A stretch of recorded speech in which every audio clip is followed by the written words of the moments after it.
சமகால அரசியல் தொடர்பிலே அரசியல் செய்தலிலே தீவிரமாக ஈடுபட்டுக் கொண்டிருக்கின்ற உதுமாக்கட்டு நாபீர் சார் அவர்களோடு தான் நாங்கள் இன்றைய தினம் பேசுவதற்காக இருக்கிறோம். அஸ்ஸலாமு அலைக்கும் வரஹ்மத்துல்லாஹி வபரகாத்துஹு. வலைக்கும் அஸ்ஸலாம் வரஹ்மத்துல்லாஹி வபரகாத்துஹு. இந்த நிகழ்ச்சியை பார்த்துக் கொண்டிருக்கக்கூடிய நேயர்கள் அனைவருக்கும் அன்பின் சலாம். அஸ்ஸலாமு அலைக்கும். எப்படி நலமாக இருக்கிறீர்களா? நல்லா மிக 2 நாளைக்கு பிறகு நாங்கள் வேறு நிகழ்ச்சி உண்டாக சந்தித்திருக்கிறோம். எனவே இன்றைய தினம் நாங்கள் சமகால அரசியல் தொடர்பிலே அதே போல் எதிர்கால உங்களுடைய அரசியல் திட்டங்கள் தொடர்பாக ஏராளமான விடயங்களை எல்லாம் பேசுவதற்கு இருக்கிறோம். இருந்தாலும் கூட இன்றைய தினத்திலே நீங்கள் தற்பொழுது ஒரு பிரபலியமான ஒரு சமூக செயற்பாட்டாளராக இருந்து கொண்டிருக்கிறீர்கள். எனவே உங்களுக்கு அரசியல் மீது எவ்வாறு விருப்பம் ஏற்பட்டது, அதே போல் உங்களுடைய அரசியலுக்குள் உள்நுழைத்த காரணம் இதுவாக? நாபீர் ஃபவுண்டேஷன் கடந்த 3 தசாப்த காலங்களாக இந்த பிராந்தியத்தில் பல்வேறு சமூக பணிகளை நான் செய்து கொண்டிருக்கிறேன்.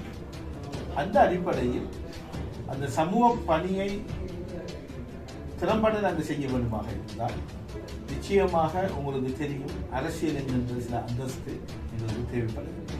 அந்த சமூக சேவையின் ஒரு பகுதியாகத்தான் நாபீர் ஃபவுண்டேஷன் இந்த அரசியலை உற்று நோக்குகின்றது. அந்த அடிப்படையில் இப்போது இருக்கக்கூடிய பார்லமெண்ட் தேர்தலாக இருந்தாலும் எதிரே வருகின்ற தேர்தலில் நாங்கள் களம் இறங்குவதற்கு எங்களுடைய நாபீர் ஃபவுண்டேஷன் சார்ந்த அங்கத்தவர்கள், குறிப்பாக அம்பாறை மாவட்டம் மட்டுமல்ல, கிழக்கு மாகாணத்தில் இருக்கிற 3 மாவட்டங்களிலும் குறிப்பாக நாங்கள் தனித்து களமிறங்க வேண்டும் என்கின்ற நோக்கத்தில் நாங்கள் இப்போது சமூக சேவையின் ஒரு அங்கமாக இந்த அரசியலை நாங்கள் உற்று நோக்கி வருகின்றோம்.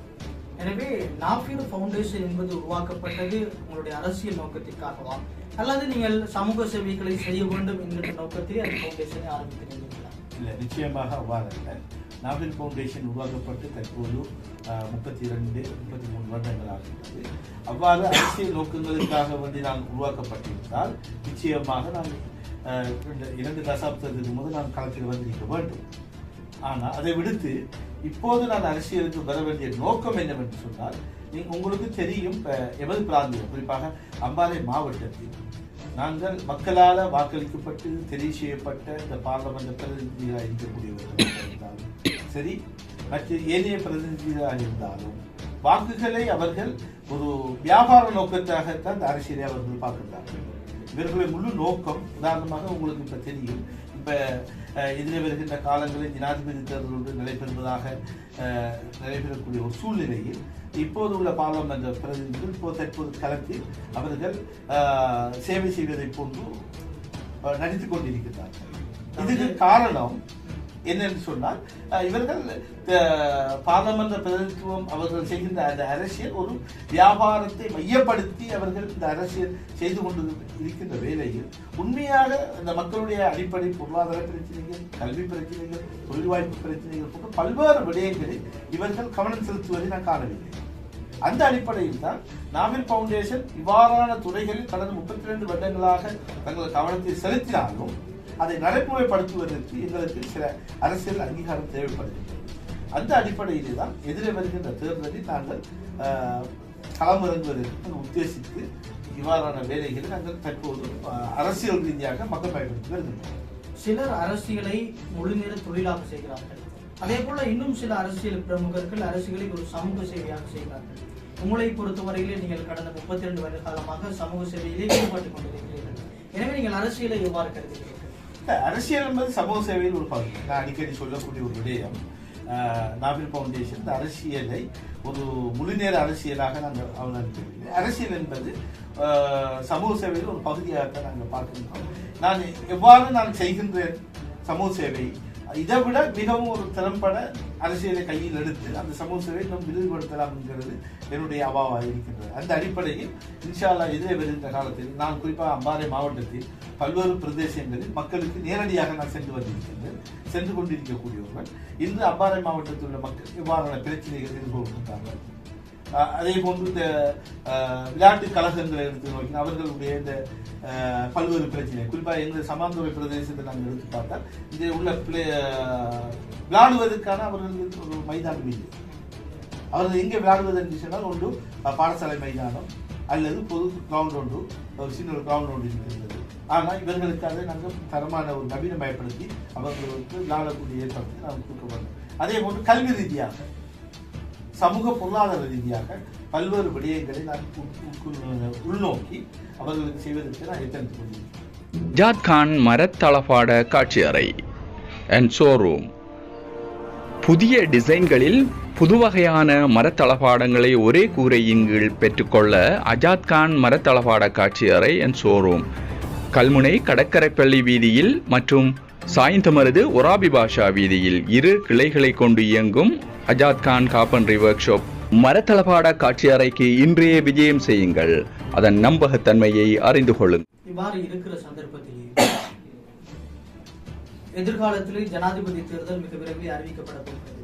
ஜனாதிபதி தேர்தல் அறிவிக்கப்படுகின்ற சந்தர்ப்பத்திலே நாஃபில் பவுண்டேஷனுடைய ஆதரவும் அதே போல துமாங்கட்ட நாஃபில் அவர்களுடைய ஆதரவும் எந்த கட்சியை சார்ந்து எந்த நபரை சார்ந்து நிச்சயமாக அது சம்பந்தமாக நாங்கள் இப்போதைக்கு எந்த விதமான கருத்துக்களையும் கூற முடியாது. காரணம் தேர்தலோடு அறிவிக்கப்பட்ட பிற்பாடு எந்தெந்த கட்சிகள் தங்களுடைய வேட்பாளர்களை களத்தில் நிறுத்துகின்றார்கள் என்பதை பற்றியும் அவர்களுடைய தேர்தல் விஞ்ஞாபனங்கள் அவர்களுடைய கொள்கைகள் அவர்களுடைய திட்டங்களை நாங்கள் மையமாக வைத்துக் கொண்டுதான் நாங்கள் அந்த நேரத்தில் நாங்கள் முடிவுகள் எடுக்கக்கூடியதாக இருக்கும். ஆனால் என்னுடைய தனிப்பட்ட கருத்து என்னவா இருக்கும் என்று சொன்னால் தற்போது இருக்கக்கூடிய ஜனாதிபதி மீண்டும் ஒரு தடவை இந்த நாட்டுடைய ஜனாதிபதியாக பெற வேண்டும் என்பது என்னுடைய தனிப்பட்ட கருத்தாக இருந்தாலும் எதிர வருகின்ற காலங்களில் தேர்தல் அறிவிக்கப்படுகின்ற போது எவ்வாறான சூழ்நிலை ஏற்பாடு என்பதை கவனத்தில் வைத்துக்கொண்டு அம்பாறை மாவட்டத்தில் நாபில் பவுண்டேஷன் எந்த ஜனாதிபதி வேட்பாளருக்கு ஆதரவு வழங்கியிருந்தாலும் நாங்கள் சில விடயங்களை நாங்கள் முன்வைக்க இருக்கின்றோம். இந்த மாவட்ட மக்களுடைய பிரச்சனை சம்பந்தமாக இந்த மாவட்ட மக்களுடைய இருப்பு சம்பந்தமாக பல விடயங்களை நாங்கள் முன்வைக்க இருக்கின்றோம். அதை ஏற்றுக்கொள்ளப்படக்கூடிய வேட்பாளருக்கு நாங்கள் ஆதரவை செலுத்தலாம் என்கிறது என்னுடைய கருத்தாக இருக்கிறது.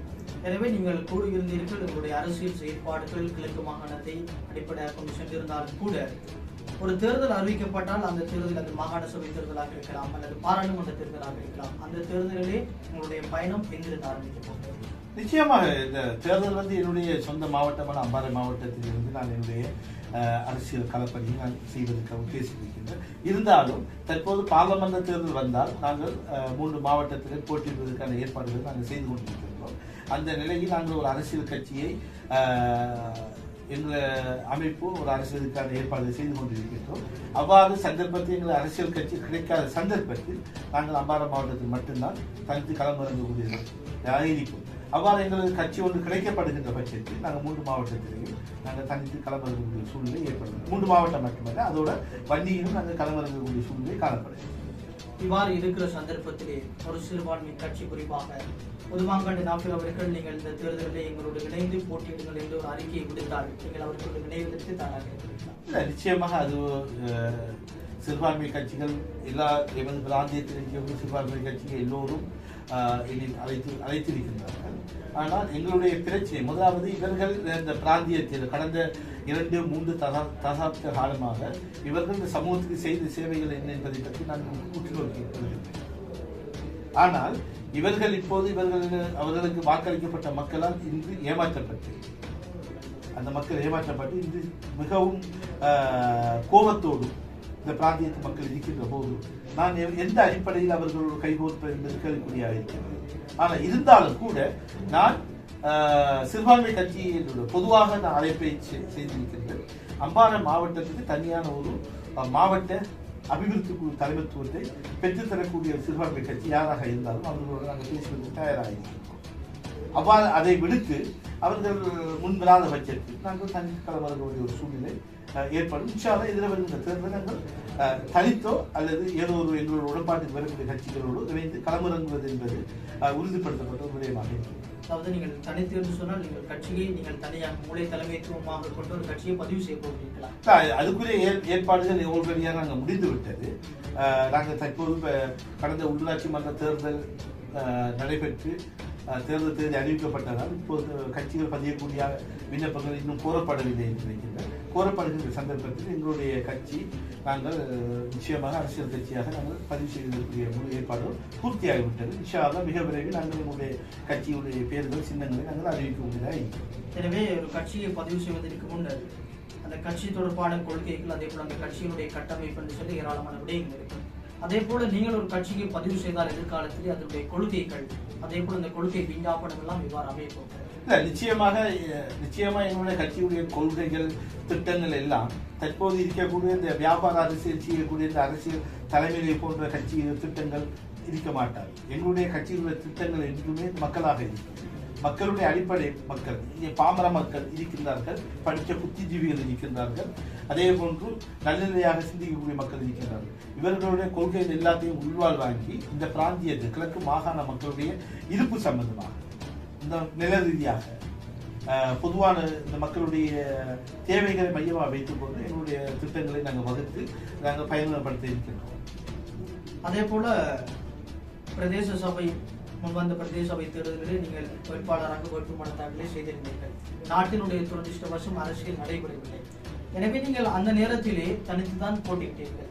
அந்த நேரத்தில் நீங்கள் ஏன் இங்கே இருக்கின்ற வேறு அரசியல் பிரமுகர்களோடு அல்லது வேறு கட்சிகளோடு இணையாததற்கான காரணம் எதுவாக இருக்கிறது?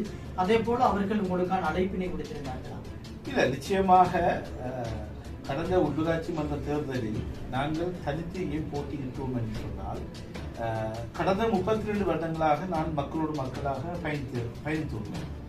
இங்கே உள்ள சில தேசிய கட்சிகளாக இருக்கலாம், மற்ற ஏனைய கட்சிகளாக இருக்கலாம், அவர்களுடைய இருக்கிற ஒரு உள்நோக்கம் என்னன்னு சொன்னால், இவருக்கு எத்தனை வாக்கு எடுத்தா அரசியல் காழ்ப்புணர்ச்சியின் காரணமாக சிலர் கூறக்கூடிய வாக்கு சொல் பிரயோகம் இவருக்கு எத்தனை வாக்கு இருக்கின்றது, அந்த வாக்கை நான் நிரூபிக்க வேண்டும் என்பதற்காக வேண்டித்தான் கடந்த உள்ளூராட்சி மன்ற தேர்தலில் நான் களமிறங்கினேன். ஆனால் நான் என்னை இணைந்து போட்டியிடுவதற்கு பல கட்சிகள் பேசி இருந்தும் கூட நான் மறுத்துவிட்டு, நான் உள்ளாட்சி மன்ற தேர்தல் என்பது எங்களுடைய உள்ளூரில் ஆளக்கூடிய மக்களை கொண்டு உருவாக்கப்பட்டு நாங்கள் எங்களுடைய வேட்பாளர்களை களத்தில் இறங்கியிருக்கோம். நிச்சயமாக அந்த தேர்தல் நடைபெற்றிருந்தால் இவர்களுக்கு புரிந்திருக்கும் சமாந்தர பிரதேச சபை உதுமாங்கண்டி நாபில் ஃபவுண்டேஷன் எவ்வாறு வெற்றி வென்றிருக்கும் என்பது அதன் பிற்பாடு அவர்களுக்கு விளங்கியிருக்கும். துரதிர்ஷ்டவசம் இவர்கள் நல்ல காலம் முடிந்தோ தெரியாது, தேர்தல் நடைபெறவில்லை. இன்ஷா அல்லாஹ் எதிரே வருகின்ற தேர்தல் ஒன்று வருகிற பாடத்தை நிச்சயமா படிப்பிக்கும் என்பது என்னுடைய கருத்தாக. இவங்க தான் dates crown best food marketing. இவங்க எங்க இருக்காங்க அப்படின்னு சொன்னா 32A ஓல்மோல் ஸ்ட்ரீட், கொழும்பு 12ல தான் இருக்காங்க. டேட்ஸ் எல்லாமே அவ்வளோ ஃப்ரெஷ்ஷா அவ்வளோ டேஸ்டியா இருந்தது. எப்படின்னு கேட்கும்போது இவங்கள்ட்டே கோல்ட் ஸ்டோரேஜஸ் எல்லாமே இருக்கா. உங்களுக்கு வர டேட்ஸ் எல்லாமே ரொம்பவே ஃப்ரெஷ்ஷா வந்து சேர்ந்துரும். அது மட்டும் இல்லாம இவங்கள்ட்ட ஹோல்சேலா ரீட்டைலா ரெண்டாம் எடுக்கக்கூடிய மாதிரி இருக்கும். 500 கிராம்ஸ் பேக்ல இருந்து கிலோ கணக்குல பேக் பண்ணி வச்சிருக்காங்க. அண்ட் நீங்க வீட்ல இருந்தே சிம்பிளா இவங்கள்ட்ட வெப்சைட் மூலமா ஆர்டர் பண்ணவும் முடியும். இவங்களோட வெப்சைட் www.bestfood.lk. நீங்க வெப்சைட் மூலமா ஆர்டர் பண்றீங்க அப்படின்னு சொல்ல நிறைய ப்ரொமோஷன் ஆஃபர்ஸ் எல்லாமே போயிட்டு இருக்கு. அந்த டைம்ல அள்ளி எடுத்துருங்க. அண்ட் ஒரு முக்கியமான விஷயம், இவங்க எல்லா கண்ட்ரில இருந்தும் டேட்ஸ் எல்லாமே எடுக்கிறாங்க. அண்ட் அது மட்டும் இல்லாம நட்ஸ் அண்ட் டேட்ஸ்ல இவங்களுக்கு 15 வருஷம் எக்ஸ்பீரியன்ஸும் இருக்கு. சோ எதுக்கு வெயிட் பண்றீங்க? கண்டிப்பா போய் ட்ரை பண்ணி பாருங்க. பை. உங்கள் விளம்பர தேவைக்கும் அலையுங்கள்.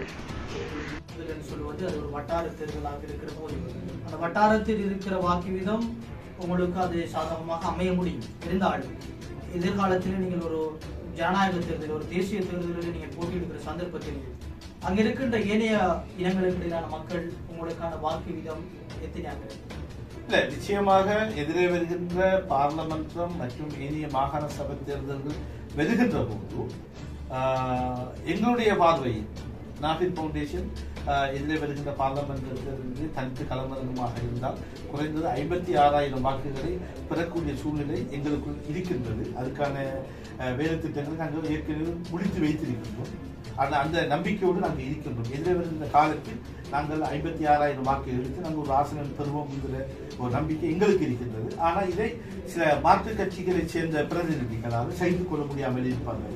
ஏனென்று சொன்னால் இவர்களுக்கு இடையிலே இருக்கிறது. ஏன்னா எங்களுடைய வாக்கு வங்கியை நாங்கள் நிறுத்தி காட்டவில்லை. ஆனால் கடந்த பாராளுமன்ற தேர்தலில் இவர் பிராந்தியத்தில் போட்டியிட்ட சிறுபான்மை கட்சி 3 சிறுபான்மை கட்சிகளுடைய தலைமைகள், குறிப்பாக ஸ்ரீலங்கா முஸ்லிம் காங்கிரஸ், அதே போன்று அகில இந்திய மக்கள் காங்கிரஸ், அதே போன்று தேசிய காங்கிரஸ் என்ற 3 கட்சிகளுடைய தலைமைகளும் அம்பாறை மாவட்டத்தில் கடந்த முறை பாராளுமன்றத்தில் போட்டியிட்டு அவர்கள் பெற்ற வாக்குறுதியை தெரிந்தது உங்களுக்கு தெரியும். ஆனால் அதை விடுத்து எதிரே வருகின்ற தேர்தலில் இந்த 3 பேருக்கும் எமது பிராந்தியத்தில் மக்களுக்கு மத்தியில் பாரிய ஒரு அதிர்வு அலை காணப்படுகின்றது. அது எல்லோரும் அறிந்த விடயம். ஆனால் உதுமாங்கண்டி நாபில் என்பவர் தனிப்பட்ட முறையில் இந்த மக்களோடு கடந்த 32 வருட காலங்களாக இந்த மக்களோடு மக்களாக நான் இருந்து வருகின்றேன். மக்களுடைய பிரச்சனை சம்பந்தமாக எனக்கு நன்றாக தெரியும். அந்த அடிப்படையில் எனக்கு நம்பிக்கை இருக்கின்றது. எனது சம்பந்த தொகுதியில் குறிப்பாக நான் 26,000க்கு மேற்பட்ட வாக்குகளை என்னால் பெற முடியும் என்கிற நம்பிக்கை இருக்கின்றது. நம்பிக்கை தான் வாழ்க்கை. எனவே இன்ஷா அல்லாஹ் எதிரே வருகின்ற தேர்தல் எங்களுக்கு ஒரு சான்றாக இருக்கு. அதே போன்று கல்மை தொகுதி இன்னைக்கு பக்கபலமாக கல்மை தொகுதி இன்னைக்கு குறைந்தது 12 தொடர்ந்து 15,000 வாக்குகளை என்னால் எடுக்க முடியும் என்ற நம்பிக்கை எனக்கு இருக்கிறது. அதை விட கூடுதலாக எனக்கு வாக்குகள் கிடைக்கக்கூடிய சூழ்நிலை தற்போது ஏற்பட்டுக் கொண்டிருக்கிறது. படித்த சமூகங்கள் நிச்சயம் நன்றாக விளங்கி கொண்டிருக்கிறது எதிர வருகிற தேர்தல். ஏனென்று சொன்னால் கல்மை பிரதேசத்தை நீங்கள் எடுத்து பாருங்கள். அந்த பிரதேசத்தில் பிரச்சனையை வைத்துக் கொண்டு அரசியல் செய்து கொண்டிருக்கிறார்கள்.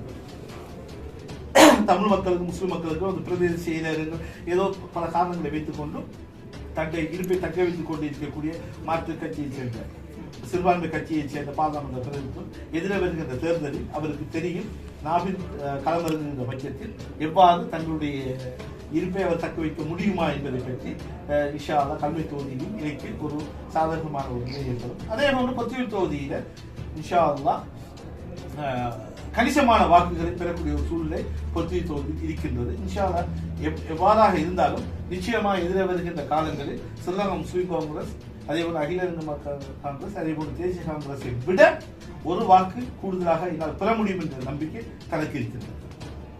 இவ்வாறு உங்களுடைய அரசியல் பயணமெல்லாம் போய்கொண்டிருக்கிற நேரத்திலே சமகாலத்திலே சமாந்தரனுடைய வீரமுனையிலே வரவேற்பு கோபுரம் அமைப்பது தொடர்பான சர்ச்சைகள் எல்லாம் சென்றிருந்தது.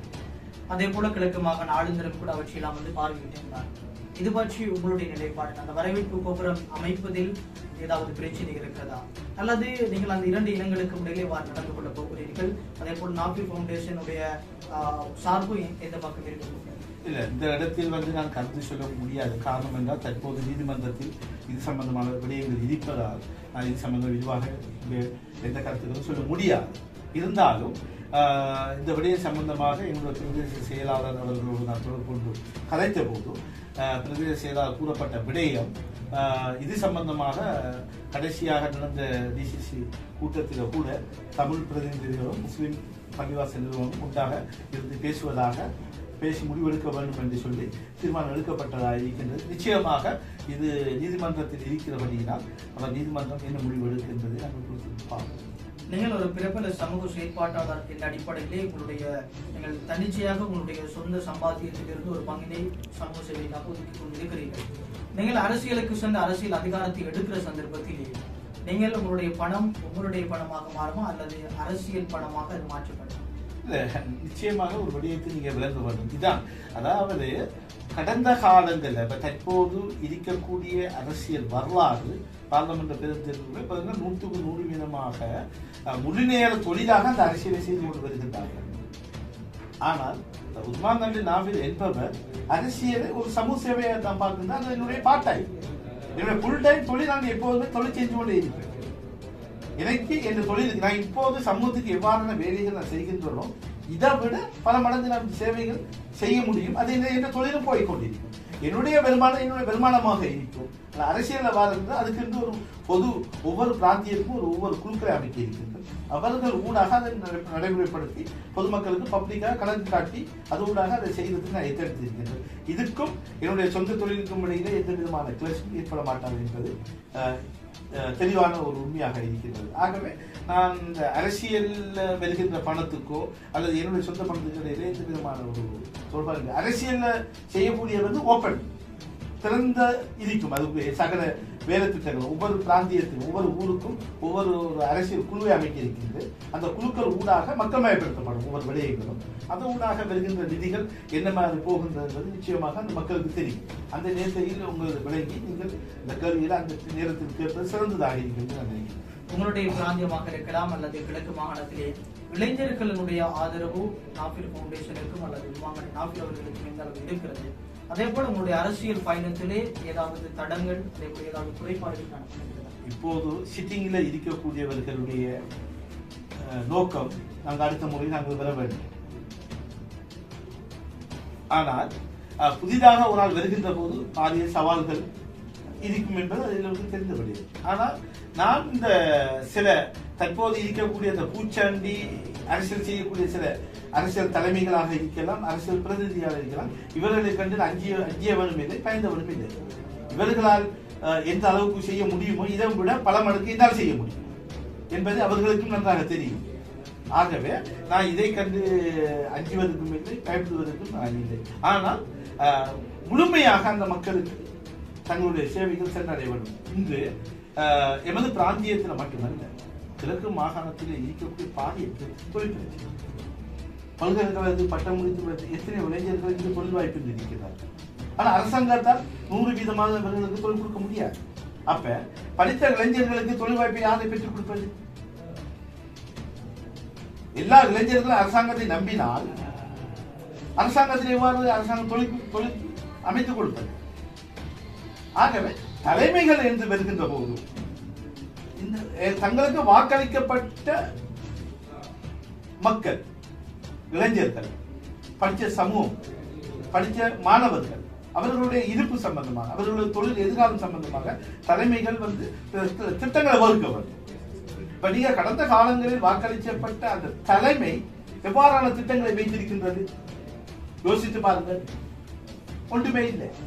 அதை விடுத்து கடந்த நான் நினைக்கின்ற ஸ்ரீலங்கா முஸ்லிம் காங்கிரஸ் பேராளர் மாநாடு அண்மையில் காத்தாங்குடியில் நடைபெற்ற போது அந்த கட்சியுடைய தலைமை சோசியல் மீடியாக்களை நான் அவதானித்துக் கொண்டிருக்கிறேன். அந்த தலைமை சொல்லப்பட்ட விடயம் என்னன்னு சொன்னால், கடந்த காலங்களில் நடந்த நிகழ்வுகளை பற்றித்தான் அவர்கள் கூறுகின்றார்களே தவிர அதுக்கு அவர்கள் வெச்ச தீர்வுகளை அவர்கள் சொல்லவில்லை. 2 தசாப்த காலங்கள் இந்த பிரச்சனையை தான் இந்த புதிய சமூகத்துக்கு இந்த பிரச்சனையை சொல்லிக் கொண்டு போறார்களே தவிர அந்த பிரச்சனை தீர்வை சொல்லவில்லை. ஆகவே உதுமாங்கனி நாபில் பவுண்டேஷன் என்ன சொல்லுது என்று சொன்னால், பழைய விடயங்களை தோன்றதை விடுத்து தீர்வுகளின் திட்டங்களை இந்த இளம் சமூகத்துக்கு நாங்கள் சொல்ல வேண்டும். இப்ப தொழிலிருந்து இருக்கக்கூடிய இளைஞர்களுக்கு தொழில் வாய்ப்பை எப்படி பெறலாம் என்பதை பற்றி நாங்கள் சொல்ல வேண்டும். பசிக்கக்கூடிய மக்களுக்கு சாப்பாடை எப்படி கொடுக்கலாம் என்கிறதை பற்றி நாங்கள் சொல்ல வேண்டும். அதை விடுத்து வரலாறை பேசுவது இந்த காலத்தின் தேவை அல்ல. முன்வருகின்ற போது அந்த இளைஞர்கள் ஓரம் கட்டப்படுவதையும் கூட அண்மையில் நான் ஒரு சோசியல் மீடியாக்களில் நான் பார்த்தேன். அதான் இவ்வாறான சூழ்நிலை இருக்கின்ற போது எவ்வாறு இந்த சிறுபான்மை கட்சிகளுடைய தலைமைகள் அந்த சமூகத்துக்கு என்ன செய்தியை சொல்ல போகின்றது என்பதை பற்றி இந்த இளைஞர்கள் நன்றாக சிந்திக்க வேண்டும்.